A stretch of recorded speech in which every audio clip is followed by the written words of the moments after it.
2014ला आणि या संस्थेमार्फत जे मी काम करते आहे त्याचं तुम्हाला इथे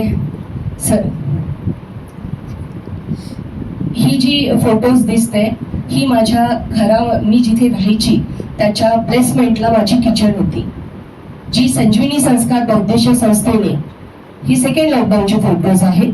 65 दिवस कुणाची मदत न घेता मी ही संस्था चालवलेली आणि अशा लोकांना मदत केलेली आहे ज्यांना खरंच गरज आहे. आणि तुम्हालाही माहिती आहे की पहिल्या लॉकडाऊनला मी 100 दिवस काम केलेलं.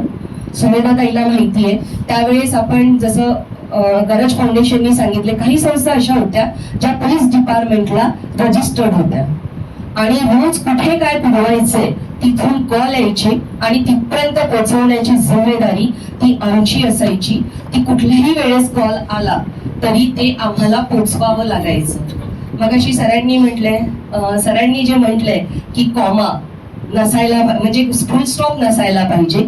घरातले माझे बाबा म्हणजे माझे बाबूजी जे माझे बॅकबोन होते त्यांनी मला प्रत्येक वेळेस मदत केली. ते लास्ट स्टेजच्या कॅन्सरला होते तरीही मला म्हणायचे माझं आटपलंय हॉस्पिटलचं की मी 24 घंटे काम करणारी मी. माझ्या चीज भवनच्या नंतर टोल नाका पांझरी जर तुम्हाला माहिती असेल तिथूनच लोक मायग्रेंट लेबर जास्त जायचे. मी तिथे काम केलेलं. निलेश भरणे आणि सरांना आणि अख्खं नागपूर जोडणारी जर कोणती संस्था असेल तर ती आपली संजीवनी संस्कार बहुउद्देशीय संस्था. आपण हे जे दिसतंय हे जे पेशंट होत आहे हे सेकंड लॉकडाऊनचं आहे.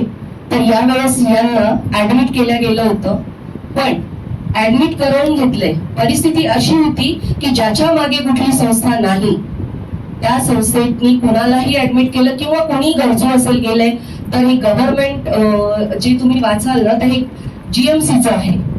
ह्याला अर्थात रात्री बाहेर काढलं होतं पण दुसऱ्या दिवशी आमची संस्थेने परत त्याला म्हणजे रिपोर्ट केलं आणि दुसऱ्या दिवशी त्यांनी स्वतः आम्हाला कॉल करून यांना परत ऍडमिट करून घेतलेलं. त्यानंतर मला जे गव्हर्नमेंटचे अवॉर्ड मिळालेले आहेत.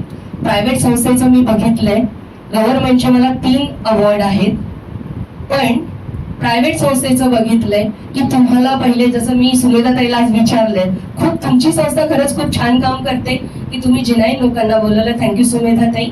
कारण प्रत्येक संस्थेचं बघते की तुम्हाला काहीतरी मानधन मागतात त्यानंतर तुम्हाला रिवॉर्ड देतात. ते रिवॉर्ड घ्यायला मी आजपर्यंत गेलेली नाही म्हणून माझ्याकडे तुम्हाला जितके अवॉर्ड मिळतील ते बिना फुकटात दिलं तर मी जाते. ज्यांना माझ्या कामाची जाण आहे त्यांनीच मला अवॉर्ड द्यावं नाही तर मला अवॉर्डची गरज नाहीये. त्यानंतर सुमेधाताईचं हे जे दिसतंय हे सुमेधाताईंचे पण फोटोज आहेत. हे आम्ही लॉकडाऊनच्या पहिले ताईंनी घरोघरी काम कसं दिलं पाहिजे महिलांना त्यावर हे ट्रेनिंग आणि त्यावरही आम्ही काम करतोय की महिलांना घरी बसून कसं काम करता येईल. कारण प्रत्येक महिला घराच्या बाहेर जाऊन काम करू शकत नाही. त्यांची ही फोटोज आहेत. याकरता पण कारण आम्हाला त्यावेळेस मार्केटला जावं लागायचं नाही. ताई काम द्यायची आणि सगळं विकण्याची जिम्मेदारी ती त्यांची असायची. त्यानंतर लॉकडाऊनच्या काळामधले हे जे काही फोटोज दिसतात तुम्हाला वरचे हे टोल नाका पांझरीचे आहेत आणि आम्ही प्रत्येकाच्या घरी जाऊन आम्ही किट वाटलेल्या. जिथे गरज होती तिथे आम्ही होतो. हे असं प्रत्येक वेळेस मी सबूत याकरता देऊ शकत नाही कारण माझ्यासोबत कुणी असिस्टंट नसतोय फोटो काढायला म्हणून माझ्याकडे नेमकेच फोटोज आहेत. त्यानंतर हे जेव्हा तुम्हाला दिसतंय तर आम्ही स्लम एरियामध्ये जेव्हा जायचो तेव्हा बघितलंय की तिथे शिक्षणाचा काय अभाव आहे. तुम्हाला माहितीये की गरिबाची झोपडी दिसेल तिथे सर्वजण मदतीला पोहोचतात पण खरी मदत पाहिजे असते त्या व्यक्तीला जो मिडल क्लास आहे. तो रडूही शकत नाही सांगूही शकत नाही. अशा वेळेस मी असं ठरवलंय की आपल्या संस्थेने अशी शाळा उभी करायची.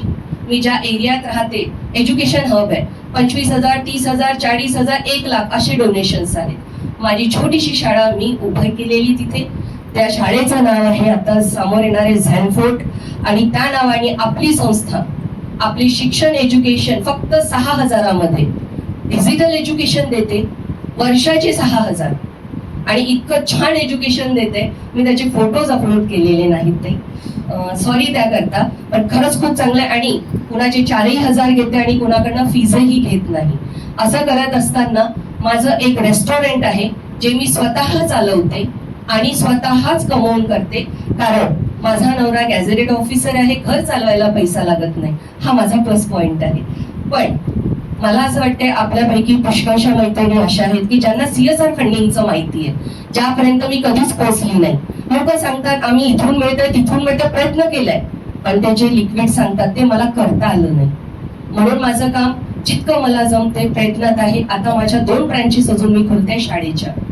त्यानंतर हा माझा नंबर आहे 90, जर तुम्ही नोट करून ठेवत असाल तर 9022943875 हा माझा नंबर आहे. आणि सुमेधा ताईकडे पण नंबर आहे. आणि हा कार्यक्रम संपल्यावर मला असं वाटतंय की कोणी लिहितील नाही लिहितील, पण प्रत्येकाची त्या वेबसाईटवर तुम्ही नंबर टाका, म्हणजे प्रत्येकाला आपल्याला संवाद साधता येईल. आणि मला असं वाटतं की आपण आज इथे जोडलेलं आपण सर्वजण जे काम करतोय, आपल्याला माहितीये NGO नॉन प्रॉफिटेबल ऑर्गनायझेशन आहे. आपण इथे जितकी पण लोक आहेत ना, ही सगळी मानवतेकरता काम करतोय. म्हणून मला असं वाटते माझ्या करता नाही तर मी तुमच्या करता पण टाळ्या वाजवायला पाहिजे. म्हणून जोरदार एकदा आपलं स्वागत व्हायला पाहिजे. थँक्यू सो मच मला इथे बोलवण्याबद्दल सुमेधा ताई. असेच कार्यक्रम असेल तर ओळख्या होतात. आणि एक गोष्ट, कडी कडी म्हणून काम करायचंय, एक कडी बनून काम करण्यापेक्षा प्रत्येक जण वेगवेगळ्या क्षेत्रात काम करतात, म्हणून साखळी बनून काम करायचंय. म्हणजे कुठली अडचण असेल तर ती ओढून नेता येईल आणि तिला पूर्णत्वास नेता येईल, शेवटपर्यंत नेता येईल. थँक्यू, खूप खूप धन्यवाद की मला इथे बोलण्यासाठी तुम्ही मोठा दिलाय. थँक्यू.